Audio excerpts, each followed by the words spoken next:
Hello दोस्तों। स्वागत है आप सभी लोगों का हेलो टीचर्स पर। और काफ़ी समय के बाद मतलब कि ये जो पूरा का पूरा हमारा फेस्टिवल वीक चल रहा है जिसमें आप भी नहीं पढ़ रहे हैं, हमें भी बहुत सारे काम है या फिर यूँ कह रहे थे कि नहीं पढ़ा रहे हैं। तो इसमें एक रिकॉर्डेड सेशन सोचा कि क्यों ना आपके लिए लेकर के, ताकि हम थोड़ा रूटीन में बने रहें, पढ़ाई से टच होते रहें। तो इसलिए ईवीएस की क्लास के कुछ इंपॉर्टेंट क्वेश्चन हम यहाँ पर आज डिस्कस करेंगे। उम्मीद है आपको पसंद आएंगे, और पसंद आ रहे हैं तो सेशन को लाइक शेयर जरूर करिएगा। ठीक, तो चलो आप लोग फटाफट देखते हुए चलते हैं, पढ़ते हुए चलते हैं, और मैं स्वागत करता हूँ आपका यूट्यूब चैनल हेलो टीचर्स पर, जो इंडिया के लार्जेस्ट लर्निंग प्लेटफॉर्म अनअकैडमी का एक हिस्सा हमें मिल जाता है। अनअकैडमी एप्लीकेशन पर भी काफी दिन हुए ना क्लास हुए, तो मुझे फॉलो करिए यहाँ पर।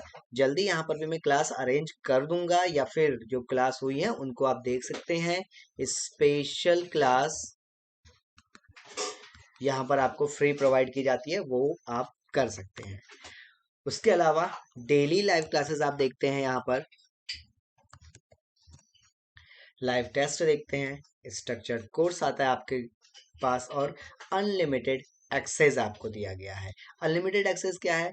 तो एक सब्सक्रिप्शन के बाद आप जितने एजुकेटर की क्लासेस प्लस पर चल रही हैं, जितने कोर्स टीचिंग के प्लस पर चल रहे हैं, उनको आप कर सकते हैं। फ्री क्लासेस में तो आपको पता ही है, यूट्यूब क्लास फ्री प्रोवाइड की जाती है।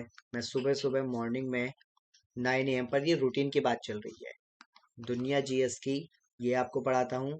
और ईवीएस की क्लास में लेता हूँ शाम को 4 PM पर सीटेट के लिए।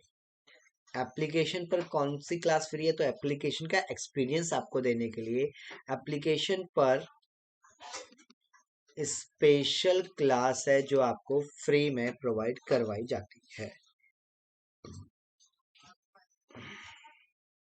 हाँ चलो, उसके अलावा कुछ नए कोर्स यहाँ पर शुरू हो रहे हैं जिनको आप देख सकते हैं। सिलेबस कवर करवाया जाएगा। सीटेट का पेपर फर्स्ट है, सीटेट पेपर सेकंड है, यूपी टेट पेपर फर्स्ट है, यूपी टेट पेपर सेकंड है, सुपर टेट, एवीएस, DSSB, और बहुत सारे, मतलब जो टीचिंग एग्जाम के पेपर आएंगे वो सब आपको यहाँ पर करवाए जाएंगे। और अपनी प्रिपरेशन को आप ट्रैक कर सकते हो। कैसे ट्रैक कर सकते हो? आप वीकली टेस्ट दे करके, डेली टेस्ट दे करके आप चीज़ों को कर सकते हो। अब अनअकैडमी के एप्लीकेशन का एडवांटेज क्या आपको, कि शेड्यूल्ड पहले से डिसाइडेड रहता है, 10 से 12 घंटे शेड्यूल फिक्स करना पड़ता है, रैंडमली नहीं लगता, ये बेनिफिट है। नोटिफिकेशन आपके पास पहुंचता है। आप विभिन्न प्रकार की 16 भाषाओं में सीख सकते हैं, तमिल, तेलुगु, मलयालम, गुरुमुखी, सिंधी, और बहुत सारी भाषाएं, हिंदी इंग्लिश तो है ही। वीडियो डाउनलोडिंग का ऑप्शन आपको मिलता है, तो फिर बिना एनी टाइम एनीवेयर, मतलब कहीं से कभी भी आप वीडियो डाउनलोड कर सकते हो। प्लस अगर आप पेड क्लास में आना चाहते हो तो आपको प्लस सब्सक्रिप्शन लेना पड़ता है। 1 महीने से लेकर के 2 साल तक का सब्सक्रिप्शन आप ले सकते हैं। 2 साल या कम से कम 1 साल का बेस्ट रहेगा, क्योंकि इस टाइम पीरियड के अंदर आप आराम से सीटेट, यूपीटेट, और कम से कम एक बार केवीएस और सुपर टेट आपको मिल जाएगा। ठीक है, इसके अलावा परचेज अगर आपको ये करना है, सब्सक्रिप्शन लेना है, तो महेंद्र कोड यूज करिए 10% डिस्काउंट के लिए। कॉइन्स का इस्तेमाल करिए एडिशनल 10% डिस्काउंट के लिए। इस तरीके से ये पूरा पैक आपको 5,800 में पड़ेगा। आप बैंक का नो कॉस्ट ईएमआई यूज करो तो बैंक डिस्काउंट एडिशनल 200, 300, 400 जो भी होगा वो भी आपको मिल जाएगा। तो भैया यूज करिए, पहले डिस्काउंट के लिए, बाद में अपनी सक्सेस के लिए, सफलता के लिए। क्या मिलने वाला है अनअकैडमी एप्लीकेशन पर आपको? एजुकेटर से direct interaction, doubt clear, live poll, quizzes, CCE, समझ जाओ, एनसीएफ 2005, पीडीएफ डाउनलोडिंग का ऑप्शन, तो सब कुछ है यहाँ पर जो आपको मिलेगा। और अब एक बहुत ही प्यारी सी लाइन, आपकी मनोवृत्ति ही आपकी महानता को निर्धारित करती है। बहुत अच्छी, बहुत ही प्यारी लाइन यहाँ पर हम देख लेते हैं। जैसा हम सोचते हैं उसी प्रकार के हम काम भी करते हैं, उसी प्रकार। ठीक है, मनोवृत्ति मतलब यही है कि आपकी सोच, आपका व्यवहार उसी प्रकार का हो जाता है, और वही आपके व्यक्तित्व और आपका व्यक्तित्व आपके चरित्र, और आपका चरित्र आपकी महानता को निर्धारित करता है। तो इसलिए हमें हमेशा पॉजिटिव और अच्छा सोचना चाहिए। चलो नेक्स्ट क्या मिलता है, out of the box question number 8। तो आउट ऑफ द बॉक्स के क्वेश्चन नंबर 8 हम कर रहे हैं, इंपॉर्टेंट है, करते हुए चलेंगे। 7 इससे पहले करवा चुका हूं, देखना मत भूलना। पहला पॉइंट, समताप मंडल में ओजोन की कमी का कारण होता है, ये रहे ऑप्शन, त्वचा कैंसर की बढ़ती घटनाएं, वन क्षेत्र, वैश्विक तापमान, इनमें से कोई नहीं।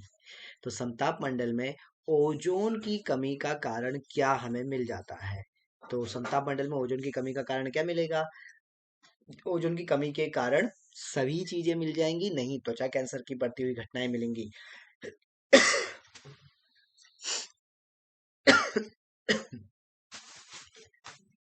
ठीक है, चलो फिर से वही कह रहा हूँ, रिकॉर्डेड सेशन है, तो आप सेल्फ एनालाइज करते हुए चलो, सेल्फ इवेल्युएट करते हुए चलिए खुद को।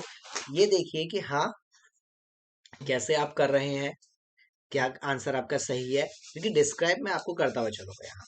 ठीक, ओजोन की वजह से क्या होता है, स्पेशली अल्ट्रा वायलेट ए किरणें हमारे डीएनए तक को चेंज कर देती हैं। इसकी वजह से मनुष्यों में त्वचा से संबंधित कैंसर हो सकता है। वन क्षेत्र में वृद्धि ये गलत है, वैश्विक तापमान में वृद्धि ये भी हमें मिल जाता है। चलो, वायुमंडल में विभिन्न रचना के छोटे छोटे ठोस या तरल निलंबित, मतलब कि हम कह सकते हैं तैरते हुए कणों को क्या कहा जाता है, aerosol, carcinogen, greenhouse gas, रोगाणु। तो मुझे लग रहा है मैं आपका क्वेश्चन कवर कर रहा हूँ ना आज। एक मिनट, चलो इसको तो अपनी जगह पर ही रखते हैं। हाँ,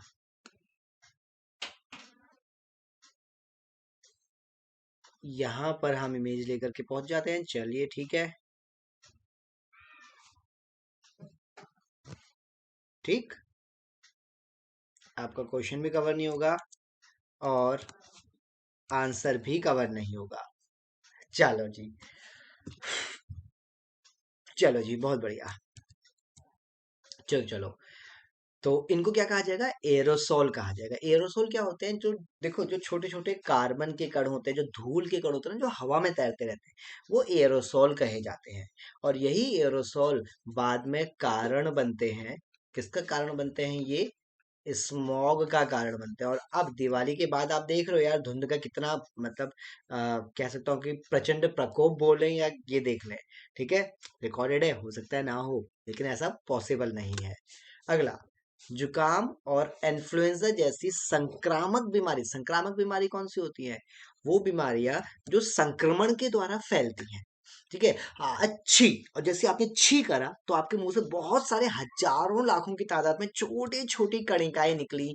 वो जो छोटे छोटे आपके स्लाइवा के पार्टिकल्स निकले, वो जब हवा में तैरते हुए दूसरे व्यक्ति तक पहुंचे, उस व्यक्ति तक वो प्रॉब्लम पहुंच गई। यही कोविड-19 सिचुएशन में भी, इसलिए मास्क मुंह ढकने के लिए बोला जा रहा है। तो संक्रामक बीमारी सबसे ज्यादा कैसे फैलती है, ध्यान रखना, आंसर है ए, सांस लेने वाले वायरस के द्वारा। क्योंकि जुकाम की बात हो रहा है, अक्सर आपने सुना होगा, अरे यार तूने अपना जुकाम मुझे लगा दिया। तो मुझे लगा दिया मतलब क्या कोई पेन है कि हमने पेन से निकाला, ले तुझे लगा दिया, परफ्यूम है कि उसको भी लगा दिया। तो यही चीज यहाँ पर हमें मिलती है। ठीक है, आगे देखते हैं, अगला पॉइंट देखते हैं। छोटे बच्चों को पढ़ने के लिए सबसे महत्वपूर्ण स्वच्छता आदत कौन सी है, पढ़ाने के लिए, तो छोटे बच्चों को क्या पढ़ाएंगे हम, सबसे महत्वपूर्ण स्वच्छता की आदत कौन सी मिलेगी छोटे बच्चों के लिए, बताइए क्या इसका आंसर हो जाएगा। ये लीजिए, आज तो मुझे लगता है घूमना ही पड़ेगा मुझे इधर से उधर। नहीं, यही ठीक है भाई, यही ठीक है। ठीक है, आप पढ़ चुके हो, आप पढ़ चुके हो, अब मैं आगे देखता हूँ। आंसर है, एक गिलास या बर्तन को साझा ना करें, आंसर है पहला, आंसर है फर्स्ट।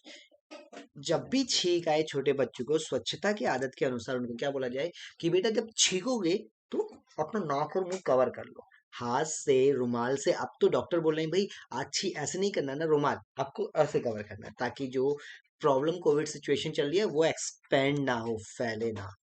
फिर से वही।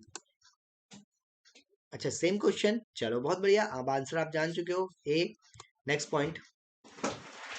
एक मिनट एक मिनट एक मिनट। छोटे बच्चों को पढ़ाने के लिए सबसे महत्वपूर्ण स्वच्छता आदत कौन सी है? छींक को कवर करना। छोटे बच्चों को पढ़ाने के लिए सबसे महत्वपूर्ण स्वच्छता की आदत कौन सी है? ठीक है, छोटे बच्चों को पढ़ाने के लिए सबसे महत्वपूर्ण स्वच्छता की आदत कौन सी है? छींक को कवर करने के लिए रुमाल का उपयोग करें, एक गिलास बर्तन साझा ना करें, बार बार हाथ धोए, प्रतिदिन स्नान करें। अच्छा, यहाँ पर सी बता दिया है। नहीं, सबसे महत्वपूर्ण स्वच्छता आदत में हमें यही मिलेगा कि वो क्या करें, छींक को कवर करें। यहाँ पर भी आंसर आपको ए ही मिलेगा। ठीक है, एक क्वेश्चन दो बार रिपीट हो गया है। नेक्स्ट पॉइंट, नियासिन की कमी के कारण क्या होता है?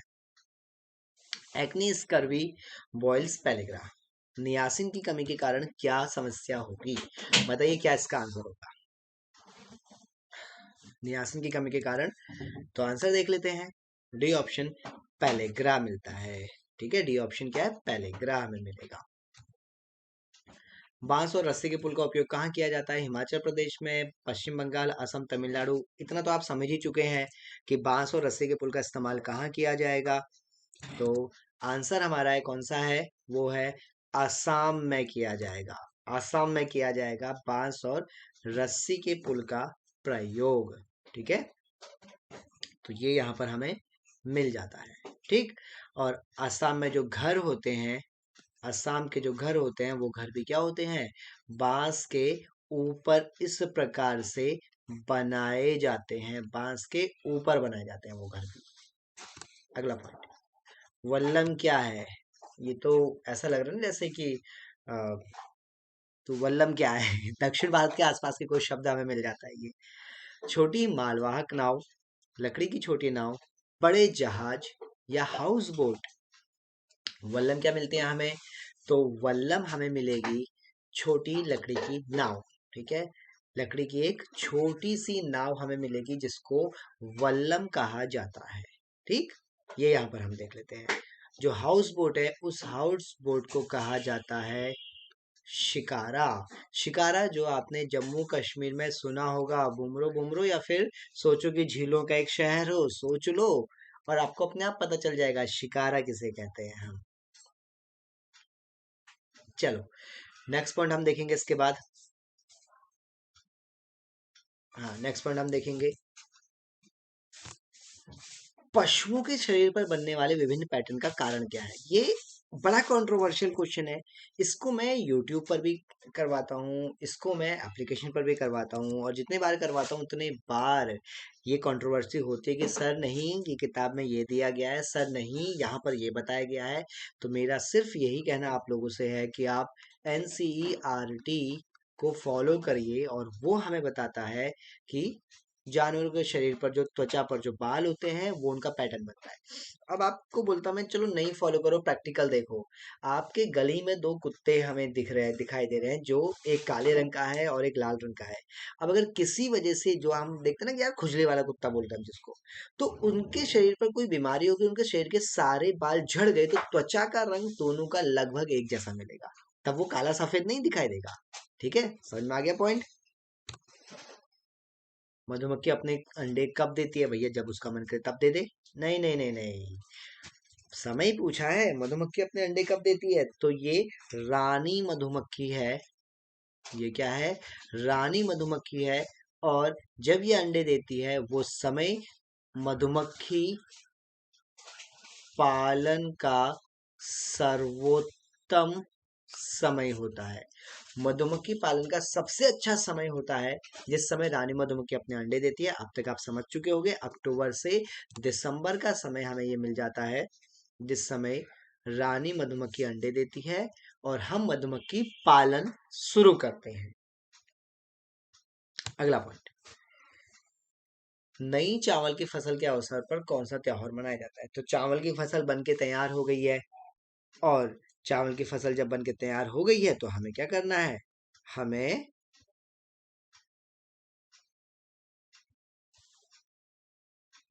हमें क्या करना है? भाई हमें त्योहार मनाना है, कौन सा त्योहार? ये रहे होली, दीपावली, बिहू, गरबा। गरबा मना लो यार। दीपावली तो अभी मनाई है, चावल की फसल हुई नहीं है। गरबा कब है? नवरात्रि पर मनाए, चावल की फसल हुई नहीं है। होली मना लेंगे हैं। तो ध्यान रख लेना, चावल की फसल जब तैयार हो जाती है, और चावल की फसल का क्या समय है? इसे कहा जाता है खरीफ की फसल। लगभग जुलाई के आसपास से बनाई जाती है, और ये सितंबर के आसपास में जाकर तैयार होती है। अप्रोक्सीमेशन का टाइम है ये। तो इस समय ना तो होली मनाते, ना दीपावली मनाते, ना गरबा मनाते हैं। क्या मनाएंगे? बिहू मनाएंगे। असम में, वो भी हम नहीं मनाएंगे, बल्कि असम के क्षेत्र में बिहू जो त्योहार है वो चावल की फसल के तैयार होने के उपलक्ष्य में मनाया जाता है। ठीक। अगला पॉइंट, मगरमच्छों का शिकार क्यों किया जाता है? पसंद आया तो कर लिया शिकार। अब इसमें क्या बात है भैया, हमारी मर्जी, हम करेंगे शिकार? नहीं। मगरमच्छों के शिकार करने का रीजन हमें क्या मिल जाता है? वो मिल जाता है हमें उनकी त्वचा के लिए। ध्यान रखना ये पॉइंट। मगरमच्छों का शिकार उनकी त्वचा के लिए किया जाता है, और उस त्वचा यानी कि उनकी जो खाल होती है, उस खाल से फिर बहुत सारे क्या बनाए जाते हैं? विभिन्न प्रकार के चमड़े के उत्पाद बनाए जाते हैं। ठीक है, ये यहाँ पर हम देख लेते हैं, विभिन्न प्रकार के चमड़े के उत्पाद बनाए जाते हैं। चलो आगे देखेंगे। पारिस्थितिकी तंत्र का उदाहरण क्या है? पारिस्थितिकी तंत्र का उदाहरण क्या है? ऑप्शन, खेत बिल्कुल है, तालाब बिल्कुल है, मछली घर बिल्कुल है, अवब बिल्कुल है। तो पारिस्थितिक तंत्र का उदाहरण ये सभी हमें मिल जाते हैं। वो अलग बात है कि मछली घर एक प्रकार का कृत्रिम पारिस्थितिकी तंत्र है, खेत एक प्रकार का कृत्रिम पारिस्थितिकी तंत्र है, और तालाब क्या हो सकता है? प्राकृतिक रूप से भी हो सकता है, प्लस साथ ही साथ तालाब कृत्रिम भी हो सकता है, लेकिन है तो सही पारिस्थितिकी तंत्र। ये चीज है। अगर ये पूछता है कौन सा कृत्रिम है कौन सा प्राकृतिक है, तब हम बाइफरकेट करते, तब हम क्या करते हैं? अंतर निकालते चलते। ठीक है। वह प्रकाश जिसमें प्रकाश संश्लेषण की दर सबसे ज्यादा होती है कौन सा रहेगा? लाल और हरा, नीला और लाल, बैगनी और ग्रे। ग्रे को हिंदी में स्लेटी नहीं कहते भैया, ग्रे को हिंदी में कहते हैं धूसर। धूसर रंग कहा जाता है ग्रे को, जैसे सीमेंट का कलर होता है। इनमें से कोई नहीं। तो आंसर बिल्कुल ठीक है, प्रकाश संश्लेषण की दर अधिकतम होगी, सबसे ज्यादा होगी लाल रंग की रोशनी में। ठीक है, तो लाल में लाल रंग की रोशनी में लाल ये भी है, लाल ये भी। अब लाल के साथ हरा, तो ध्यान रखना हरे रंग की रोशनी में प्रकाश संश्लेषण की दर क्या होती है? सबसे कम होती है। ठीक, तो आंसर आ जाएगा ब्लू। तो सबसे ज्यादा लाल रंग में होती है, उससे थोड़ी सी कम नीले रंग में होती है, तो इसलिए आंसर क्या आ जाएगा? नीला और लाल। आंसर नीला और लाल आएगा। उम्मीद है समझ में आ रहा होगा पॉइंट, सारे के सारी चीजें आपको। अगला पॉइंट, मृदा अपरदन की सतह से मिट्टी को हटा दिया जाता है। चलो अब मैं वापस आ जाता हूँ उसी जगह पर। ठीक है, मृदा अपरदन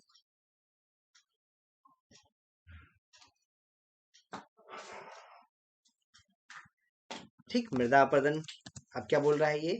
तो आंसर इसका बिल्कुल मिलेगा, एक कार्बनिक पदार्थ। मृदा अपरदन मिट्टी से कार्बनिक पदार्थों को हटा देता है, क्योंकि मिट्टी में ऊपर ऊपर की जो मिट्टी होती है ना, वो काफी उपजाऊ होती है, और वो मिट्टी जब हट जाती है तब क्या हो जाता है? मिट्टी बंजर होनी शुरू हो जाती है। जल जमाव की घटना होती है जिसमें, बताओ, फसलों के पैटर्न को घुमाया जाता है। Water loading, water logging is a phenomena in which सिंचाई के कारण मृदा जड़ क्षेत्र संतृप्त हो जाता है, मिट्टी का क्षरण होता है, या इनमें से कोई नहीं, नन ऑफ दीज है। इसे ठीक करना, ये नन ऑफ दीज है। क्या आंसर मिलेगा इसका? तो आंसर बिल्कुल ठीक है, बी ऑप्शन।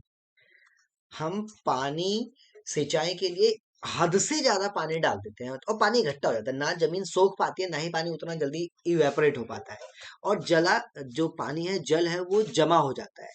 ठीक है, तो ये चीज ध्यान रखना। धीरे धीरे फिर क्या होती है?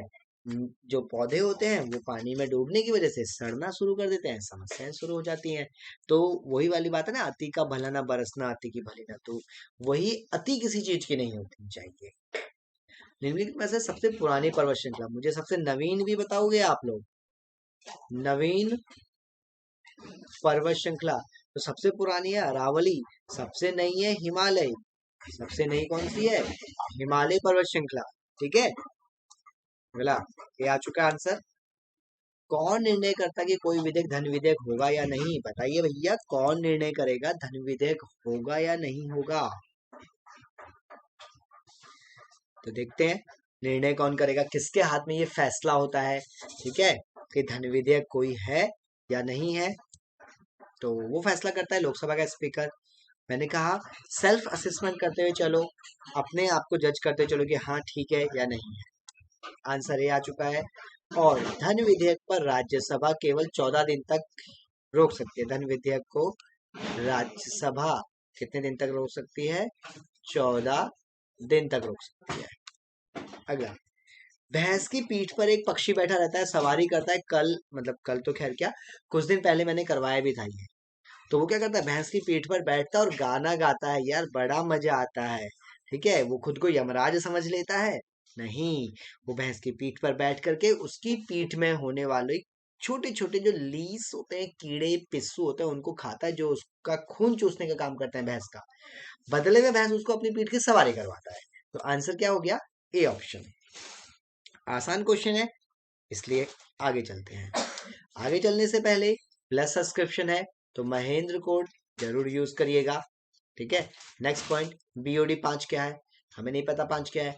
आया हुआ प्रश्न है ये, बीओडी 5, बीओडी 6, बीओडी 7, बीओडी 2। ये बहुत सारे तरीके से पूछा जा सकता है। बीओडी मतलब बायोलॉजिकल ऑक्सीजन डिमांड, बायोकेमिकल गलत हो गया, बायो नहीं, बायोकेमिकल गलत नहीं है, क्या बोला जाएगा इसको? बायोकेमिकल। ठीक है, आगे क्या रहेगा? ऑक्सीजन डिमांड, ये सब में है। फॉर 5 डेज, 5 का मतलब 5 दिन के लिए। ठीक है, तो बायोकेमिकल ऑक्सीजन डिमांड 5 दिन के लिए जब होगी तो उसको बीओडी 5 कहा है जाएगा। अब आप बोलोगे सर जी अगर 4 दिन के लिए होगी, बीओडी 4। ठीक, चलो। जल स्तर में कमी क्यों आई है? पानी जितना ज्यादा निकालोगे ना, आप देखो यार समरसीवर लग गया, हर किसी के घर में समरसीवर लग गया। और करते क्या है लोग, मोटर चालू कर दो, पानी बह रहा है बहने दो, कोई फर्क नहीं पड़ता किसी को कि पानी बह रहा है, कैसे होगा क्या होगा। तो ये चीज ध्यान रखो। जल स्तर में कमी का प्रमुख कारण क्या है? शहरीकरण, औद्योगिकरण, वैश्विक तापमान या अम्ल वर्षा। तो जल स्तर में जो कमी होती है उसका कारण क्या मिलेगा हमें? आंसर है प्रमुख कारण शहरीकरण है। ध्यान रखना, प्रमुख कारण शहरीकरण। ठीक है, निम्नलिखित में से कौन बारिश का प्रमुख कारण है? भैया बारिश क्यों होती है, तो क्यों हो चलती है पवन, मैंने बताया था। अब तो ये भी बताना पड़ेगा कि टप टप बरसा क्यों बरस रही है, बताओ। बारिश का प्रमुख कारण क्या मिलता है? निस्पंदन, भाप, कंडेंसेशन, दोनों, बी एंड सी।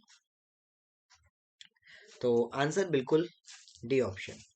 पहले इवेपोरेशन होगा, ठीक है, पहले वाष्पीकरण होगा और फिर उसके बाद क्या हो जाएगा? पानी बरस जाएगा, कंडेंसेशन होगा। तो पहले पानी इवेपोरेट होगा, फिर बादल बनेगा, तो कंडेंसेशन होगा और फिर पानी नीचे बरस जाएगा। ठीक, विभिन्न प्रकार के विटामिन हैं, कौन कौन से हैं? भैया vitamin A B C D E F G H सारे लगा लो। नहीं, विटामिन टोटल रिकॉग्नाइज विटामिन कितने हैं? तो ध्यान रखना, टोटल रिकॉग्नाइज विटामिन 13 हमें मिल जाते हैं। Total recognise vitamin are 13। कौन कौन से 13?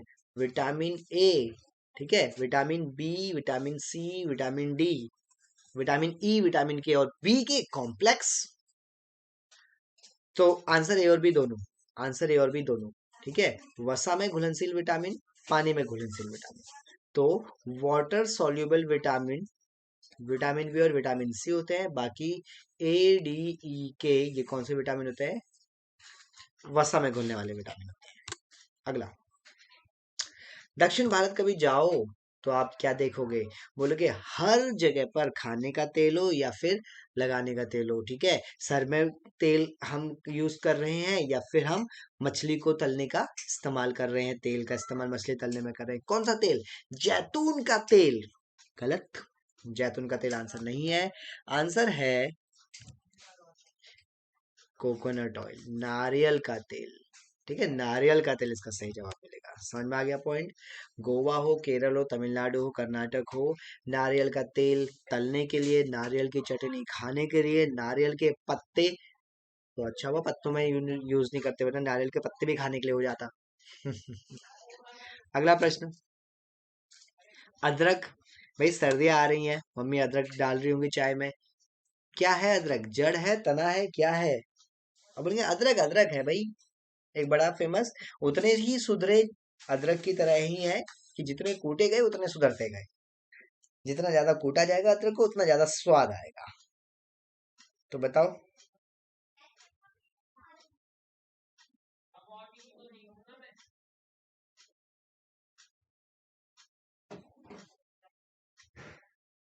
चलो बताइए आंसर क्या होगा। आंसर मिलता है हमारे पास बी ऑप्शन। मैं लाइव में चला गया था, सोचा था आपके कमेंट आएंगे। ठीक। आंसर मिलता है बी ऑप्शन। अदरक का कौन सा हिस्सा हम खाते हैं?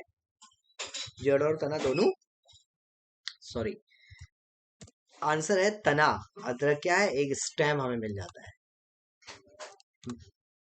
कपास के लिए कौन सी मिट्टी अच्छी है? कपास के लिए कपासी मिट्टी अच्छी है। कपासी मिट्टी जिसको रेगुर मिट्टी कहते हैं, रेगुर मिट्टी जिसको चिरनोजम कहा जाता है।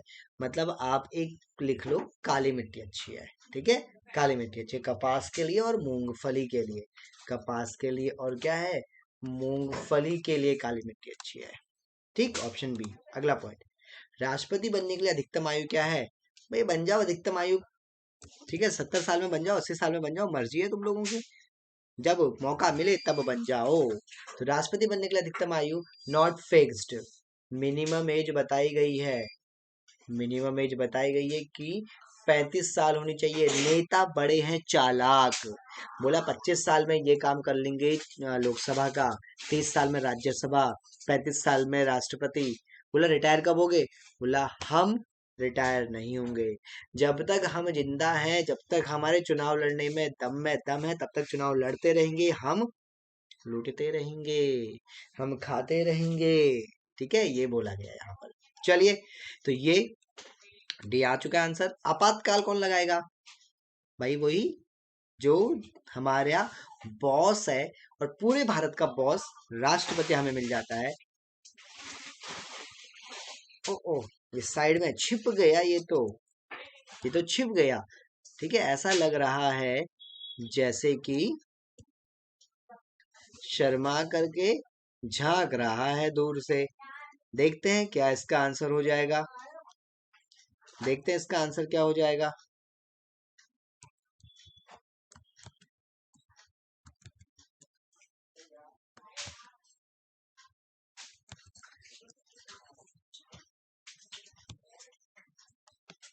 चलो, यहाँ पे लिखना आपातकाल घोषित किया जाता है, डिक्लेयर्ड बाय। आपातकाल की घोषणा की जाती है राष्ट्रपति के द्वारा, कैबिनेट की लिखित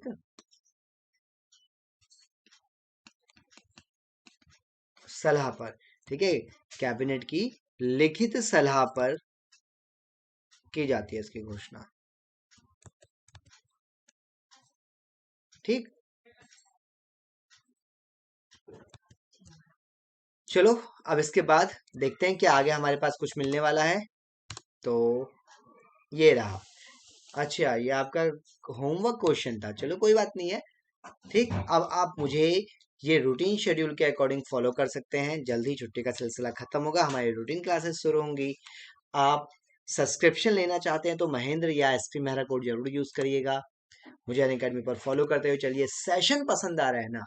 फिर से कह रहा हूँ, लाइक शेयर और चैनल को सब्सक्राइब करना बिल्कुल मत भूलना। तब तक एक बार फिर से क्या करिए आप लोग, मस्त रहिए, स्वस्थ रहिए। Thank you very much, have a nice day and bye bye.